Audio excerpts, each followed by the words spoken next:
berharap kita punya undang-undang tindak pidana pencucian uang. Ketika tahun 2002 kita dengan sangat terpaksa kita mempunyai undang-undang tindak pidana pencucian uang karena kita dimasukkan sebagai non-CCT, non-cooperative countries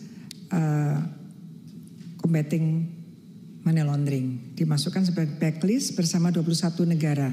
Berkaitan dengan kita sudah menandatangani konvensi disebutkan tadi tahun 1997 sampai dengan tahun 2002 kita belum punya pada waktu itu sehingga kita diancam lah, ada ancaman ekonomi ya, embargo ekonomi karena memang pencucian uang itu sebetulnya adalah seperti disampaikan tadi adalah siapapun yang menikmati hasil kejahatan, whoever enjoy his fruit of crime.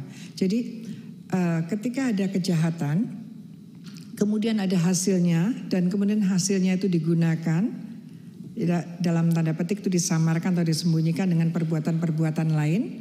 Misalnya ada korupsi, kemudian hasil korupsinya itu untuk membeli mobil atau kemudian hasil korupsinya itu yang tadinya masuk transfer misalnya dari gratifikasi atau suap atau bahkan cash kemudian dimasukkan ke lembaga keuangan yang lain seperti waktu Jiwasraya misalnya ke pasar modal atau juga untuk membuat suatu korporasi atau membuat rumah atau membeli mobil, perhiasan bahkan untuk apapun itu namanya perbuatan tindak pidana pencucian uang.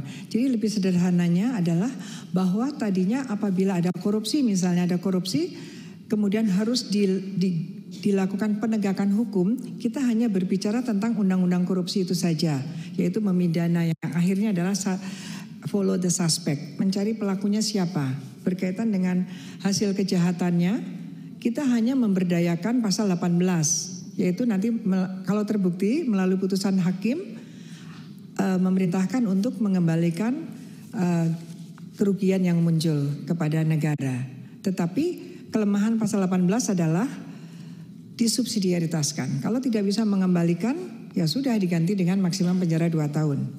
Tetapi dengan undang-undang anti pencucian uang ini adalah suatu keharusan ketika kita sudah menandatangani UNCAC 2003 dan kita sudah ratifikasi dan pengesahan ratifikasi 2006, kita sebagai negara yang berdaulat dan negara yang harus mestinya mendapatkan penghargaan di internasional, kita harus memenuhi ketentuan UNCAC tersebut, antara lain kita ada pencucian uang, menggunakan pencucian uang ketika ada korupsi dan juga yang kita bicarakan adalah untuk karena pencucian uang itu adalah proceed of money, tracing of dirty money.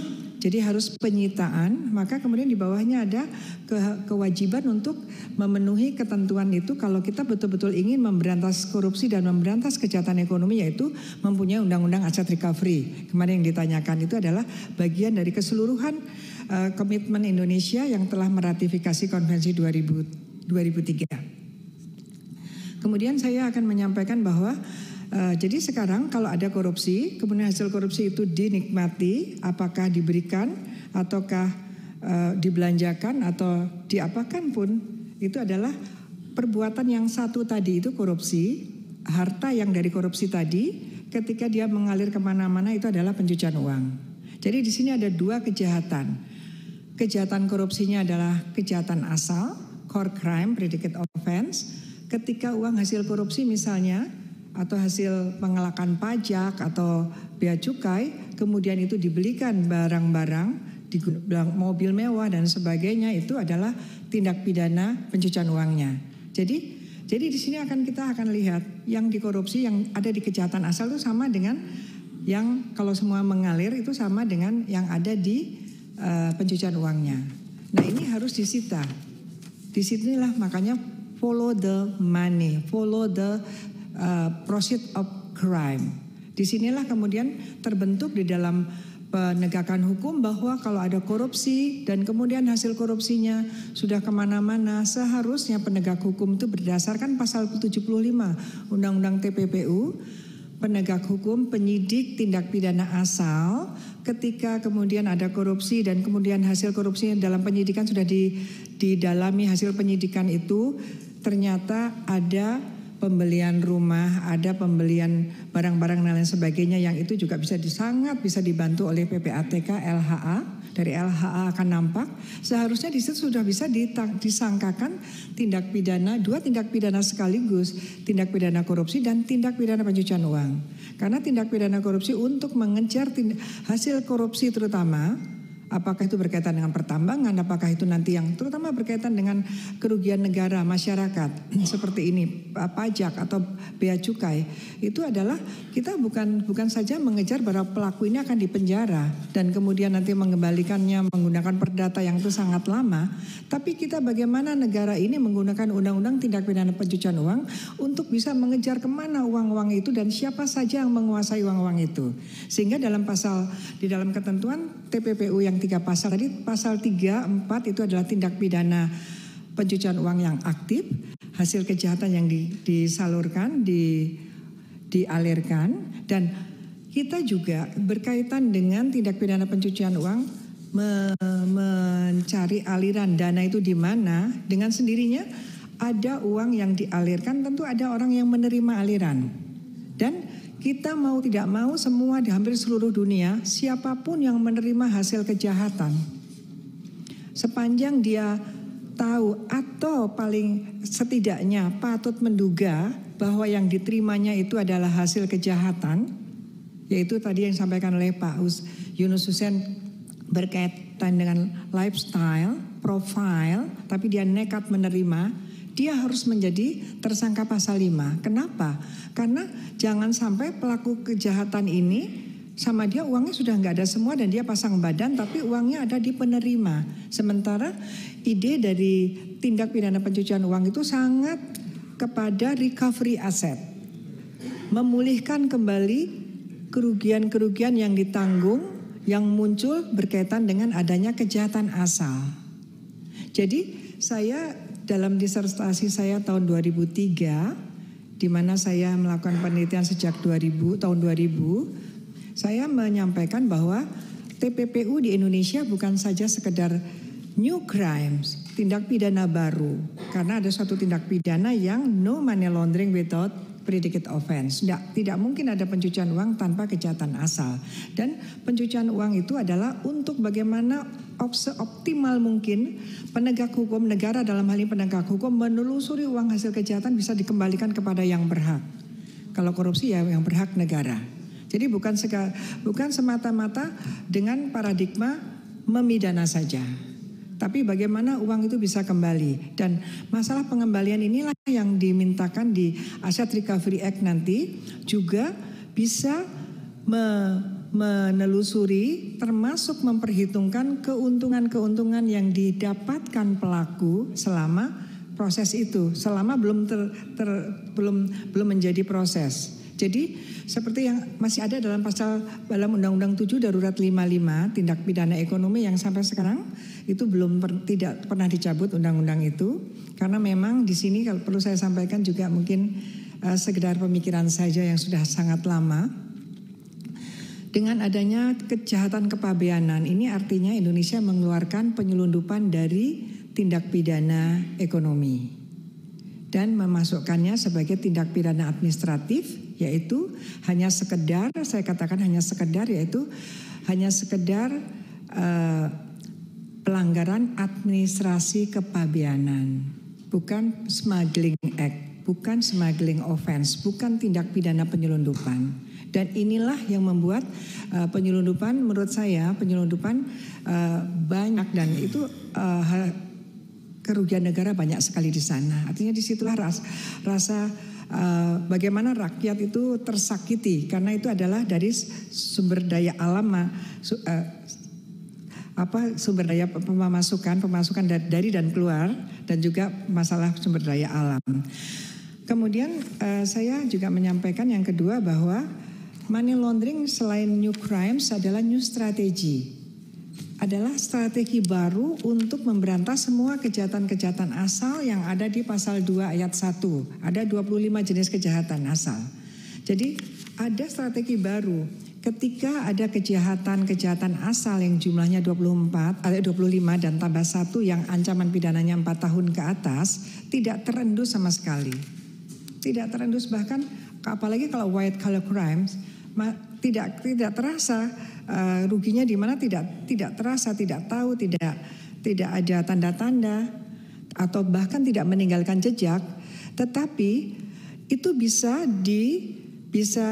diungkap dengan tidak memasuki terlebih dahulu kejahatan asalnya, tetapi lewat TPPU-nya. Yaitu caranya apa?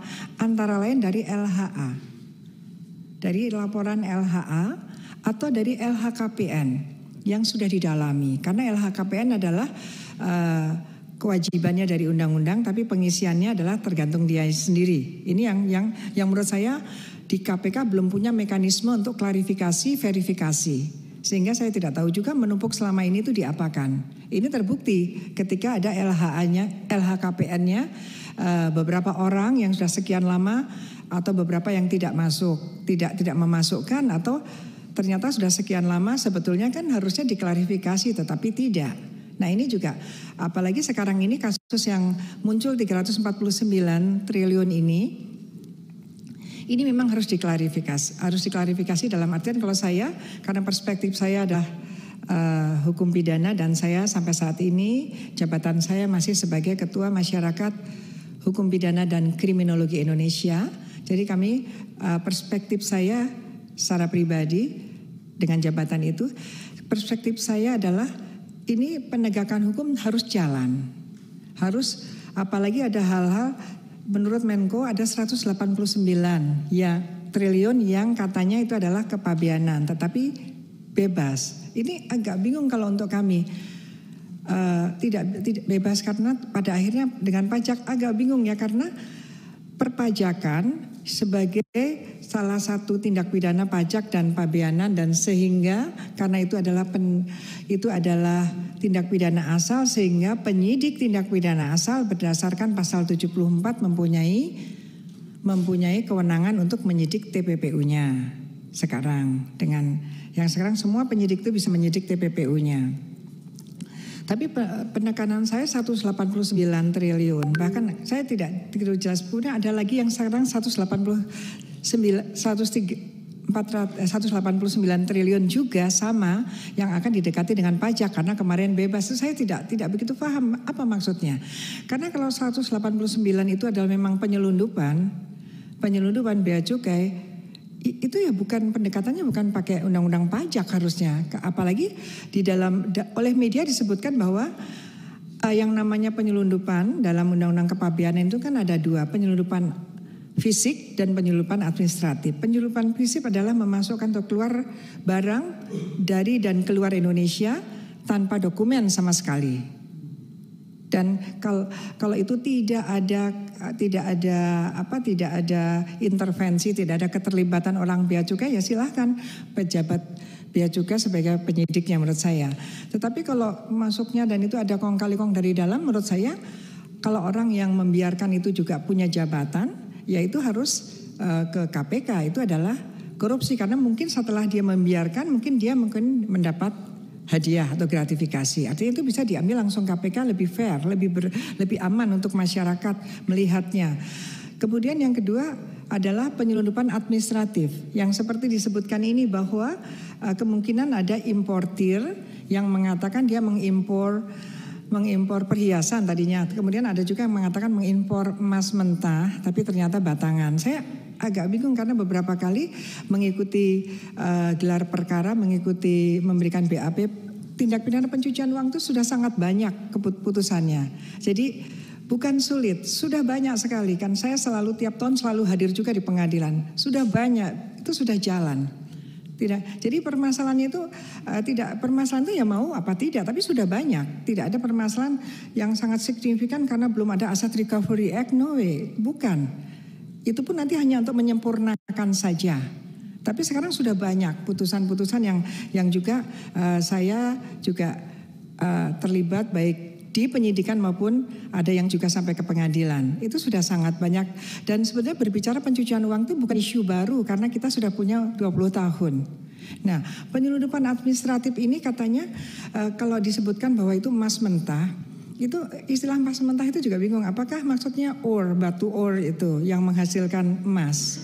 Dan menyampaikannya adalah emas mentah tapi isinya kemudian emas batangan. Itu beda sekali karena kalau emas mentah itu misalnya 3.000 ton, buat ore itu bisa jadi emasnya itu hanya 80 kilo atau 100 kilo.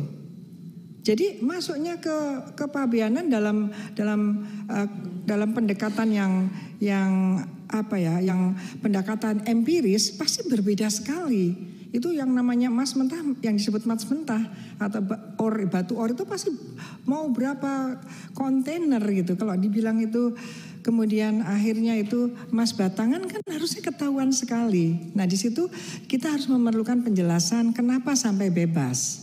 Dan kenapa? Karena bebas yang akan datang tuh 189 lagi kita akan dekati dengan pajak. Ya saya nggak ngerti maksudnya apa. Kita sudah punya undang-undang kepabeanan dan kita punya undang-undang pajak. Bukan berarti kalau ini nggak bisa pakai undang-undang ini tidak bisa begitu mestinya.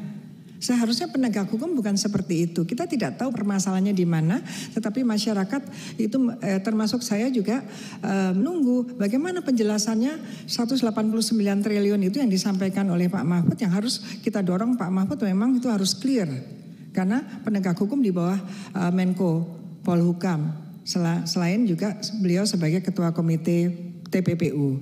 Nah di situ jadi dan dengan adanya undang-undang kepabeanan, Indonesia adalah satu-satunya negara di dunia yang penyelundupan bukan undang-undang tindak pidana ekonomi, tetapi hanya sekedar tindak pidana administratif.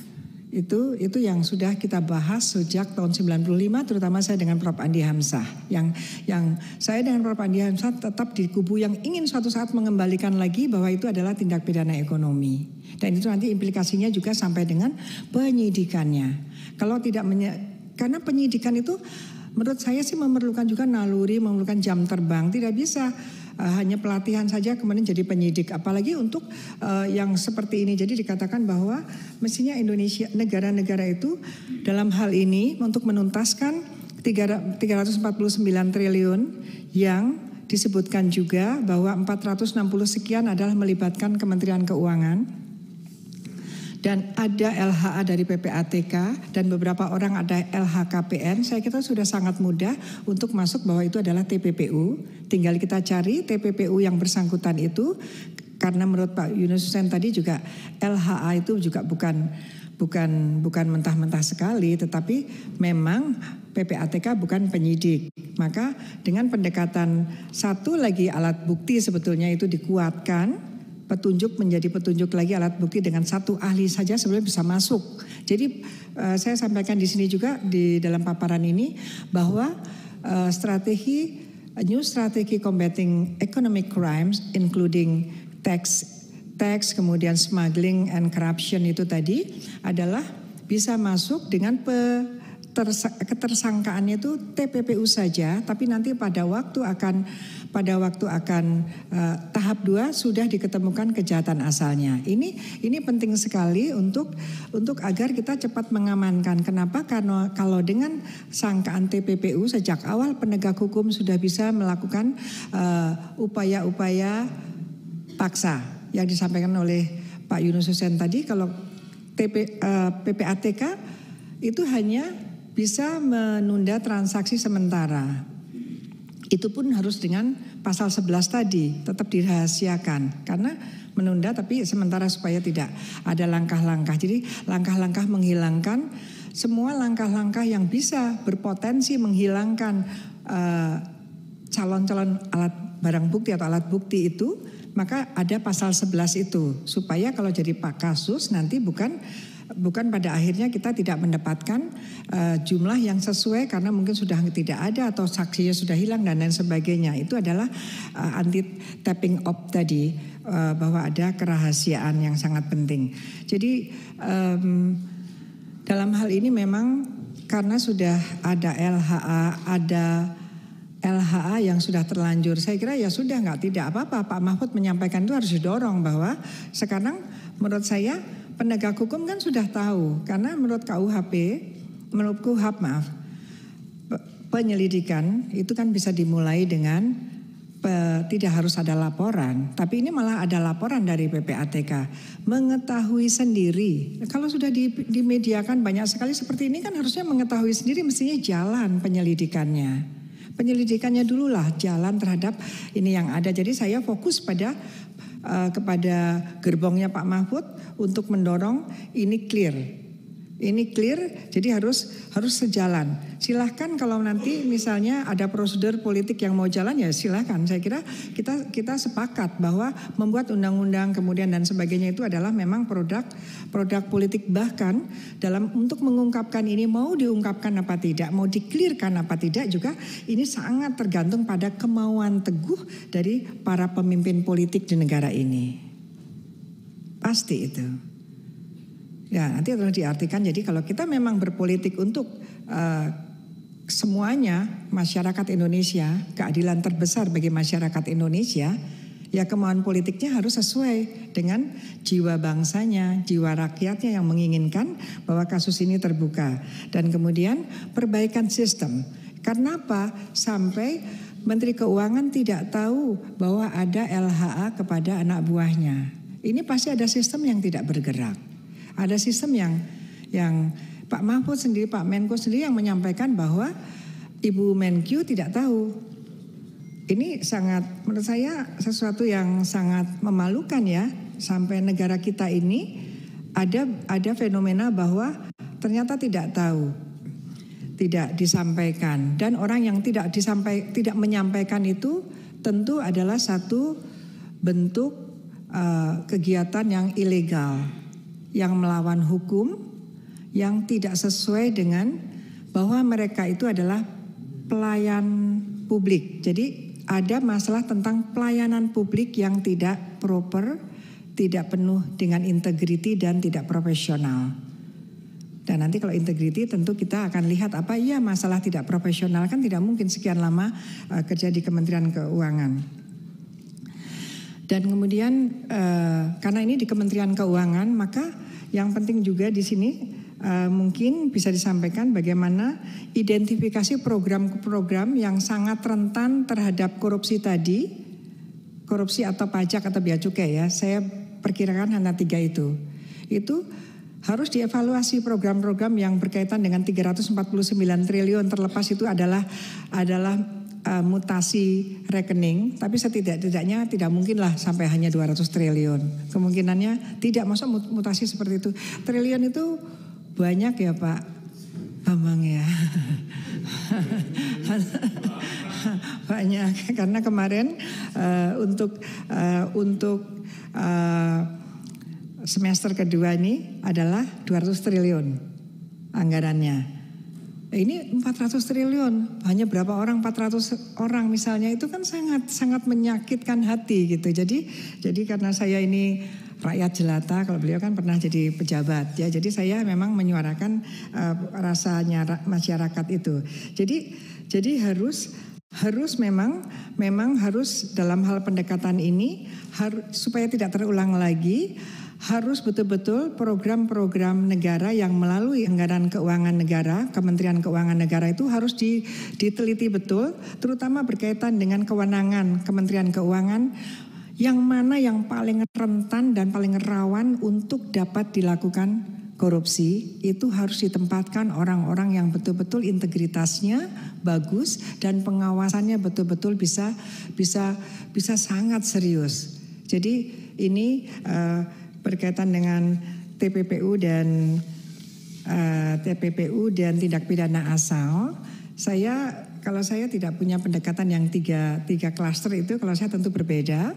Kalau saya tidak bisa ada kejahatan yang di Kementerian Keuangan yang melibatkan pegawai, yang kemudian ada korporasi, kemudian tidak mungkin dari perspektif hukum pidana. Jadi kami hanya melihatnya bahwa ada anggaran negara yang harus ada satu kegiatan yang harusnya masuk anggaran, masuk keuangan negara, tetapi kemudian tidak. Nah itu adalah ada kehilangan uang negara. Dan kita harus mencari ini perbuatannya apa dan siapa pelaku-pelakunya. Dan berkaitan dengan hal ini, kita tidak sedang membicarakan program bagaimana atau evaluasi negara ini dalam memanage Kementerian Keuangannya, atau berkaitan dengan pajak dan bea cukai, tetapi kita sekarang harus fokus pada mencari siapa yang bersalah atas 349 triliun sebagai suatu tindak pidana. Mungkin sementara seperti itu. Terima kasih. Wassalamualaikum warahmatullahi wabarakatuh.